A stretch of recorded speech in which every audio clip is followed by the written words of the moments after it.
Sometime in 1930, the world was like trees and water or something.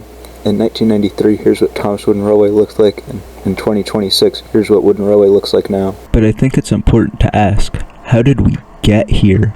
In 1992, Roy Wilson was asked to develop a wooden train line for Thomas while it was airing its third season. He pitched the design, and here's what it looks like.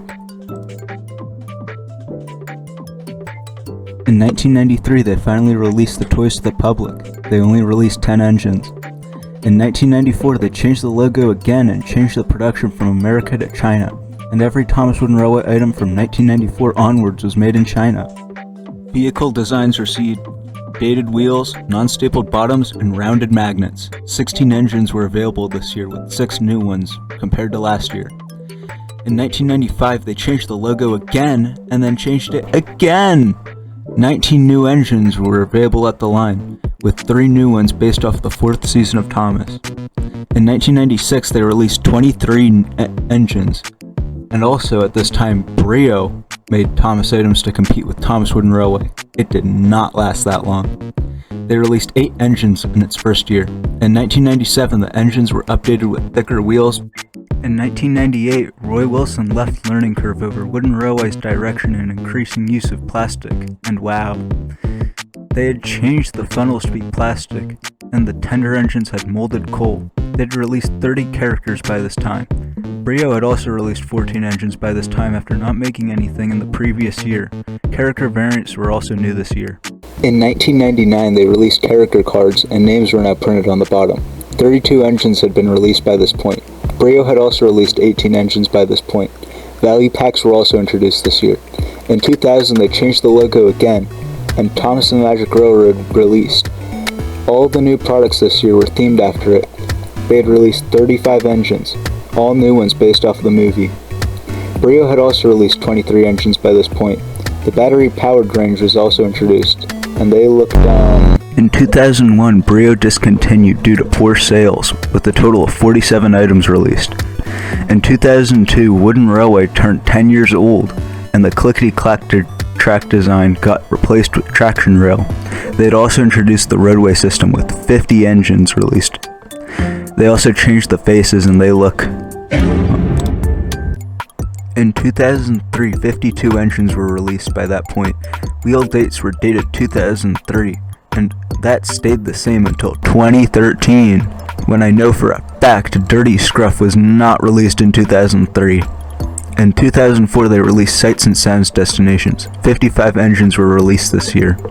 In 2005, Thomas celebrated its 60th anniversary, so they made 60th anniversary merchandise. 57 engines were released by this point. In 2006, they started releasing Day Out with Thomas items. 60 items were released by this point. In 2007, they changed the logo again. In June and September, massive recalls that affected 1.5 million units were recalled.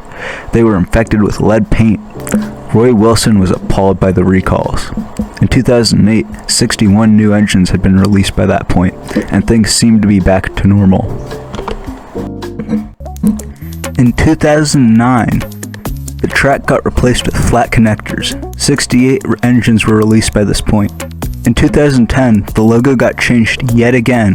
The early engineers line was introduced. 71 engines were released by this point. In 2011, Tomy bought out Learning Curve for the average price of a candy bar in New York. 78 engines had been released by this point. They had also changed the faces, and they look like... 2012 was when the Wooden Railway range turned 20 years old. No new engines were released. It was the only year Tomy fully produced the line, because in 2013 the line was produced by Fisher-Price under Mattel. The wheels were now updated to say 2012. 85 engines had been released by this point. In 2013 they launched the Thomas Wooden Railway website, and they launched the Sodor Story Collection. 89 engines had been released by this point. In 2015 they switched out the maple wood to beech wood, and the wheels were slightly hollowed out. 96 engines had been released by this point. They also released the bubble loader. In 2016, the official dedicated Thomas Wooden Railway website merged with the Fisher-Price shop online. Yearbooks stopped being made, and 102 engines had been released by this point. In 2017, sales started to go down, so they added smaller faces. Only one new character came out this year, and after 25 years of Wooden Railway, it was discontinued and replaced with Thomas Wood. After 4 years of the great high-quality Thomas Wood products, Wooden Railway finally came back. In 2022, Wooden Railway turned 26 years old and they changed the logo again, and they redesigned the engines with new wheels, faces, detailed printing, and so much more. 105 engines had been released by this point. I sure do hope they update this line and don't let it fall into obscurity again. In 2023, only one new item was released, making this the only year where the line stayed in production without any new major changes. A recall also happened this year where the magnets kept falling off. On October 1st, 2023, Roy Wilson passed of the age of 76. Rest in peace. In 2024, they released 3 new exclusive items exclusive to the Fisher-Price website. And finally, in 2025, the line was discontinued due to poor sales, with only one last engine being produced in the range, and it was a Europe exclusive. And thus, after nearly 30 years of Wooden Railway, the line was finally discontinued, at least for now. And in 2026, Mattel announced that they have no plans of bringing back Wooden Railway, which I think is their way of saying that die-cast and motorized lines are probably replacing it, considering they have magnets, fit on the same track, and they're compatible. Thank you all for watching.